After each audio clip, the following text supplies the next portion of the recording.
What? Mm-hmm. See, because I would do what I'm doing right now. I do it for free. In fact, I did it for free a lot of times. I'll still do it for Wow. free if it's Mm-hmm. the right thing comes up. I'm going to go help somebody because that's who I am and that's Mm-hmm. what I love to do. And because I solve that high level problem, I get paid for it.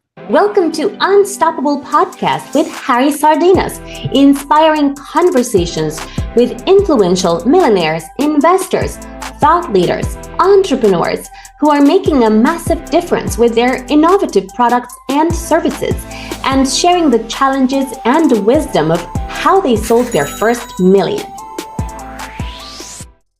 Who are gonna become or who are gonna be exiting this? And the guy, can you believe he was battling and confronting the exit for a company, something that very rare. No, it's no. That's the dream of all entrepreneurs. Okay, I do my company and I exit, and I Right. make a lot of money, and I go to the beach. Right. That's what everybody thinks.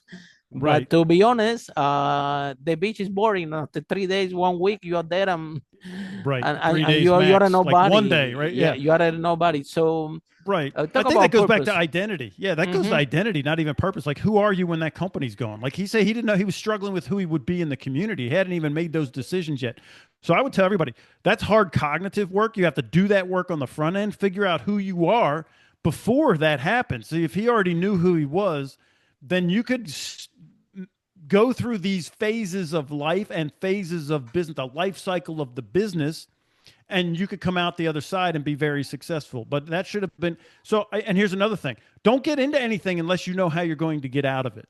Like a lot of entrepreneurs, we never think of that, right? I know. 100%. So this is yeah, this is my kind of my when I was a federal agent, right? And I was like the agent in charge of Nancy Pelosi's detail and Hillary Clinton, and like so I'm in charge of taking them in somewhere. I can't go into a room unless I know how I'm getting out of there. We don't go in anywhere unless I already know the way out. Oh, So wow, that's that's a another great thing. analogy. Yeah, so you have to do that with business. You can't like never start a deal till you figure out because we get emotionally wrapped up in how great this deal is and the things that I want, but you never think about how do I unwind it and get out? Where's my exit? How do I get out of here gracefully and leave better than when I got here? Leave all my employees better.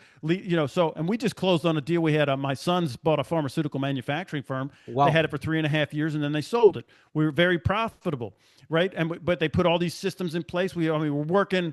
I mean, people are like, when do you take off? Well, you don't take off. When you're an entrepreneur, there is no days off. There's no time off. You're just constantly thinking about, these systems, these processes. How do I make it better? And then, of course, somebody's always trying to blow a hole in your ship, right? Stop blowing holes in my ship, right? All the things that happen. But you have to have a way to get out of it before you even get into it, because otherwise you'll be trapped like your friend, and he doesn't know that he could get out of it. Or if he does, he feels guilty because he got out of it.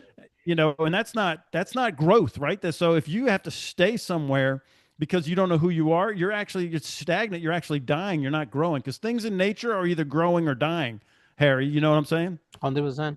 Yeah, But then man. it's difficult, Andrew. It's not straight forward. Like, for example, people like me, right? I started the business. My first business was in property. We managed to sell for 5 million. But I have a problem and I solve it for myself. I could make a little bit of money. Then I start to solve it for another. And here we go. I was in business kind of by accident. Yeah. And not even start to think who you are. I'm thinking how I'm going to pull this off and make it sustainable and make some profit, right? Which is if you become entrepreneur by accident and most of us, this is the traditional path. The first 2 years we are just battling how to make this work, and then after it's Right. working, you grow the company. After you grow the company, you end up that all I remember, all I have in my head, I want to make a million, I want to make a million, I want to make a million, I want to become a million. And I remember the first time we sold the million, I didn't even realize. The accountant told me, and I'm like, uh, really? And it was not such a big deal like I thought it is gonna be. No, You it's make the not. whole story in your head, and something deeply comes, and it's exactly what you're talking about, right?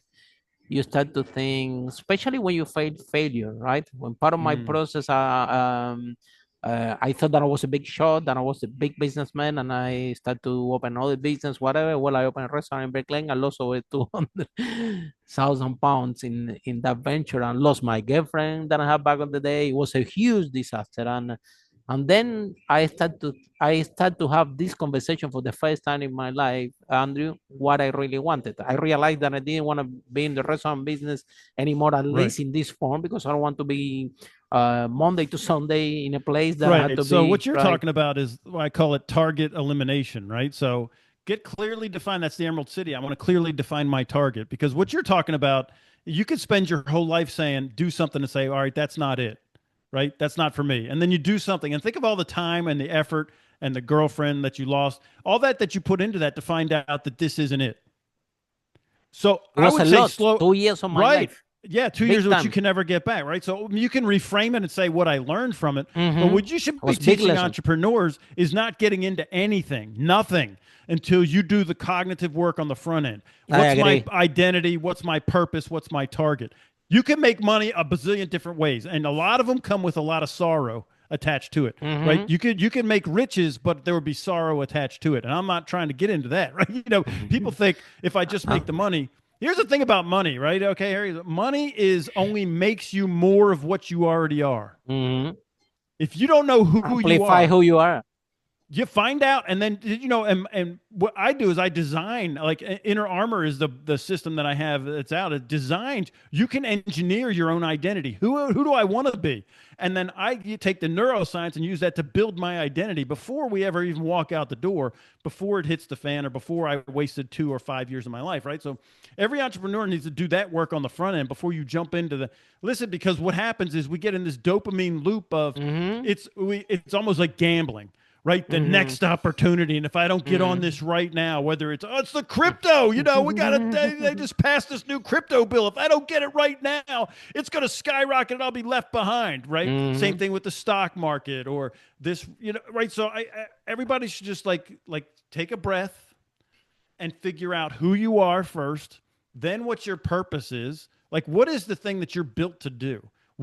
See, because I would do what I'm doing right now. I do it for free. In fact, I did it for free a lot of times. I'll still do it for free. If it's the right thing comes up, I'm going to go help somebody because that's who I am. And that's what I love to do. And because I solve that high level problem, I get paid for it. Follow us for more interviews with world's most influential, audacious entrepreneurs that overcame challenges and adversity, providing you with the blueprint of how they sold their first million so you can grow your business exponentially.